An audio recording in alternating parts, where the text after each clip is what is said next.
Hello everyone.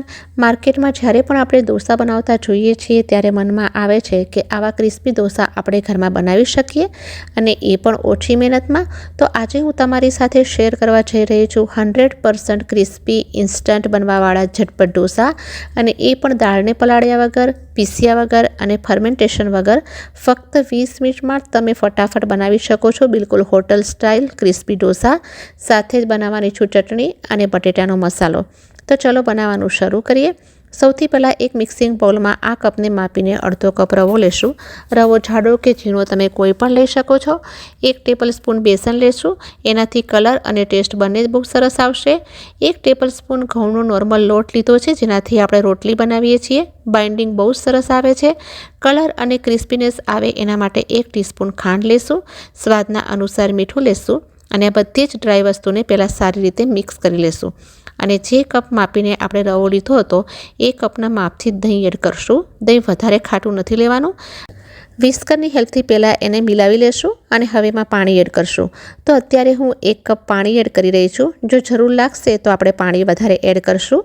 સારી રીતે mix કરી લેશું। તો અહીંયા આપણું બેટર રેડી થઈ ગયું છે અને મને બિલકુલ પાણીની જરૂર નથી પડી।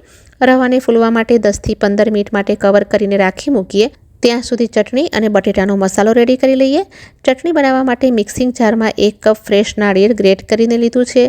1 ઇંચ આદુના ટુકડા કરીને લેશું। 5 થી 6 લસણની કળીઓને ઝીણી સમારીને લીધી છે। 2 તીખા લીલા મરચાં લીધા છે। 2 ટેબલસ્પૂન દહીં લેશું। દહીંની જગ્યાએ તમે લીંબુનો જ્યુસ પણ લઈ શકો છો। અને 2 મોટી ચમચી દાળિયા લીધા છે। સ્વાદના પ્રમાણે મીઠું એડ કરશું અને 1 ટીસ્પૂન કાચું જીરું લેશું। તમે ચાહો તો કોથમીર પણ આની અંદર નાખી શકો છો અને 1/4 કપ જેટલું પાણી નાખીને ફાઇન પેસ્ટ કરી લેશું। તો આપણી ચટણી રેડી થઈ ગઈ છે। આજે મેં સાઉથ ઇન્ડિયન સ્ટાઇલ વ્હાઇટ ચટણીમાં રેડી કરી છે, એટલે કોથમીર એડ નથી કરી। હવે ઉપરથી એક વઘાર કરી લઈએ। તડકા પેનમાં 1 ચમચી ઘી અને 1 ચમચી તેલ નાખશું। તેલ અને ઘી ગરમ થઈ જાય 1 ચમચી રાઈ એડ કરશું। 1 ચમચી જીરું નાખશું। 1/4 ટીસ્પૂન હિંગ નાખશું। 4 થી 5 મેથીના દાણા એડ કરશું। 2 સૂકા લાલ મરચાં નાખશું અને 4 થી 5 કડી પત્તો નાખી વઘારને સારી રીતે પકવી લેશું। અને આ એકદમ ફ્લેવરફુલ વઘાર ચટણીની ઉપર પોર કરી લેશું, મિક્સ કરી લેશું। તો આ આપણી હોટેલ જેવી સાઉથ ઇન્ડિયન સ્ટાઇલ ચટણી બનીને રેડી છે। હવે બટેટાનો મસાલો રેડી કરી લઈએ। પેનમાં 2 ચમચી તેલ એડ કરી લઈએ। તેલ ગરમ થઈ જાય એટલે સૌથી પહેલાં એમાં એડ કરશું અડધી નાની ચમચી અડદની દાળ અને અડધી નાની ચમચી ચણાની દાળ। અડધી નાની ચમચી આખા ધાણા લેશું। આની ફ્લેવર આ બટેટાના મસાલામાં બહુ સરસ આવે છે। 1 ચમચી રાઈ અને 1 ચમચી જીરું એડ કરશું। 1/4 ટીસ્પૂન હિંગ નાખશું। 2 લીલા મરચાં ઝીણા સમારીને એડ કરશું અને 3 થી 4 કઢી પત્તો એડ કરશું। થોડી સેકન્ડ માટે વઘારને સોટે કરી લેશું અને હવે એમાં 1/4 ટીસ્પૂન હળદરનો પાવડર એડ કરશું અને ડુંગળીને સ્લાઇસમાં કટ કરી એડ કરશું। મેં અહીંયા સ્મોલ સાઇઝની ડુંગળી નાખી છે। હવે એને સારી રીતે પકવવાની છે। ડુંગળી આપણી જલ્દીથી કૂક થઈ જાય એના માટે એડ કરશું મીઠું। હું બટેટાના ભાગનું મીઠું પણ અત્યારે જ એડ કરી રહી છું અને અત્યારે જ મીઠું એડ કરી દેવાથી બટેટામાં પણ મીઠું સરસ રીતે મિક્સ થઈ જશે અને સાધારણ 1 મિનિટ માટે કૂક કરી લેશું। 1 મિનિટ પછી ડુંગળી સરસ રીતે કૂક થઈ ગઈ છે। અડદની દાળ અને ચણાની દાળ પણ સોફ્ટ થઈ જાય છે, કાચી નથી રહેતી। હવે એમાં એડ કરશું બાફેલા બટેટા। મિક્સ કરતા જશું અને થોડું મેશ કરતા જશું, કારણ કે આ બટેટાનો મસાલો થોડો હલકો મેશ કરેલો હોય તો જ સારો લાગે છે। તો મેં અહીંયા મેશ કરતા જઈ અને મસાલાની સાથે બટેટાને સારી રીતે મિક્સ કરી લીધા છે અને ફક્ત 1 મિનિટ માટે કવર કરીને પકવશું। તો હવે 1 મિનિટ પછી આપણો બટેટાનો મસાલો રેડી છે। તો ઉપરથી થોડોક લેમન જ્યુસ અને કોથમીરથી ગાર્નિશ કરશું અને મિક્સ કરી લેશું। ગેસની ફ્લેમને બંધ કરી લેવી। તો આપણો બટેટાનો મસાલો રેડી છે। અહીંયા બેટરને પલાળીને રાખ્યું હતું, એની 15 મિનિટ થઈ ગઈ છે। તો જુઓ, એ પહેલાંથી વધારે ઘટ થઈ ગયું છે। રવો સારી રીતે ફૂલી ગયો છે। તો હવે એમાં 1 કપ પાણી એડ કર્યું છે અને હવે એક જ ડિરેક્શનમાં એને સારી રીતે ફેટી લેશું અને પાતળું રેડી કરવાનું છે। ચમચાથી પાડશું તો એ સ્પ્રેડ થઈ શકે એટલી એની કન્સિસ્ટન્સી હોવી જોઈએ। એનાથી આપણે જેટલા પાતળા ડોસા બનાવવા હશે એટલા બનાવી શકશું। હવે એમાં 1/4 ટીસ્પૂન ખાવાનો સોડા એડ કરશું। થોડુંક પાણી એડ કરશું સોડાને એક્ટિવ કરવા માટે અને ફરીથી એક જ ડિરેક્શનમાં ફેટી લેશું। સોડા નાખવાથી આપણું આ બેટર ઘણું જ હલકું થઈ જાય છે।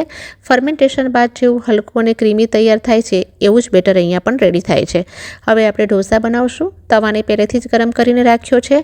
પહેલો ડોસો બનાવતી વખતે થોડું તેલ નાખશું। ગેસની ફ્લેમને એકદમ સ્લો કરી લેવાની છે।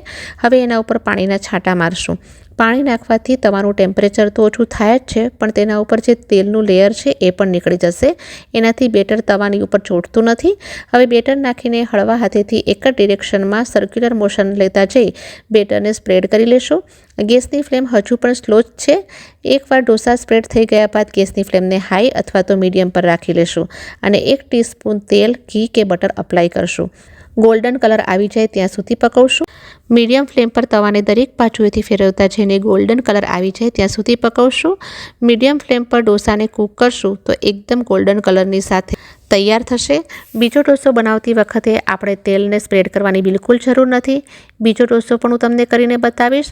સેમ પ્રોસેસ ફોલો કરશું. હલકા હાથેથી જેટલું સ્પ્રેડ કરશો બેટર પોતાની જાતે સ્પ્રેડ થવા માંડશે. તમારે જેટલો પાતળો બનાવવો હોય એ હિસાબથી સ્પ્રેડ કરી લો. ગેસની ફ્લેમને હાઈ અથવા મીડિયમ કરીને 1 ટીસ્પૂન તેલ અપ્લાય કરી ગોલ્ડન કલર આવે તરત જ એને પ્લેટમાં લઈ લેશું. એકદમ ક્રિસ્પી તૈયાર થાય છે. બિલકુલ તમને લાગશે નહીં કે આ ઢોસો તમે રવાથી તૈયાર કર્યો છે. તો ઘરે અચાનક કોઈ ગેસ્ટ આવે અને જો ઢોસા બનાવવા હોય તો તમે ફટાફટ રેડી કરી શકો છો. સાંભર, ચટણી અને આલુ મસાલા સાથે એકદમ ફૂલ પ્લેટર રેડી છે. આ ઢોસાને તમે એકલી ચટણી સાથે પણ એન્જોય કરી શકો છો. બહુ સરસ લાગે છે. તો તમને આજની આ રેસીપી કેવી લાગી, મારી બતાવેલી ટિપ્સ કેવી લાગી, તો કોમેન્ટ કરીને મને જરૂરથી બતાવજો. અને આ ચેનલ જો પસંદ આવી હોય તો ચેનલને સબસ્ક્રાઈબ કરવાનું બિલકુલ ના ભૂલશો અને વિડીયોને લાઇક કરજો. ફ્રેન્ડ્સ અને ફેમિલી સાથે શેર કરજો. જલ્દી ફરી મળીશ નવા વિડીયો સાથે. ત્યાં સુધી take care and thanks for watching.